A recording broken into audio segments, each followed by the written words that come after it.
আপনার নাম? ইসমতারা রিমা। জিনাত তাসনিম। আপনাদের টিম নেম? রং রাজ্য। আচ্ছা, রং রাজ্য। রং রাজ্য। আচ্ছা, টিম নেম এটা হওয়ার কারণটা কি? আমার ভাতিজার নাম হচ্ছে রাজ্য, তো ওই দিয়েই রং রাজ্য আর কি। ওকে। সো আপু, আপনারা তো কোডার, সো আমি যদি জিজ্ঞেস করি যে কোন ড্রিম অর্গানাইজেশনের সাথে আপনি কাজ করতে চান, আপনি কোন অর্গানাইজেশনের নাম বলবেন? আসলে আমাদের সেরকম কোনো প্ল্যান নাই, তবে আমরা চাই যে আমরা নিজেরাই বাংলাদেশে এমন কিছু একটা ক্রিয়েট করব। আমাদের নিজেদের আসলে বাংলাদেশে সেরকম অর্গানাইজেশনের অভাব, তো আমরা এই জন্য চাই যে আমরা বাংলাদেশে এমন একটা অর্গানাইজেশন ক্রিয়েট করব যেটাতে বাইরের দেশ থেকে মানুষ কাজ করতে আসবে। That's the spirit. আচ্ছা, আর এই ইভেন্ট থেকে আপনাদের এক্সপেকটেশনস কি?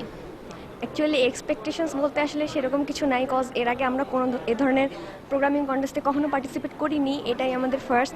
সো আমরা জাস্ট শিখতে এসেছি, আমরা যেন এখান থেকে বড় বড় যে ভাইয়ারা আছে, বড় বড় যে কোডার আছে, তাদেরকে দেখে ইন্সপায়ার্ড হতে পারি এবং আমরা নিজেরা ভবিষ্যতে ইনশাল্লাহ এরকম প্রোগ্রামে আরও আসতে পারি।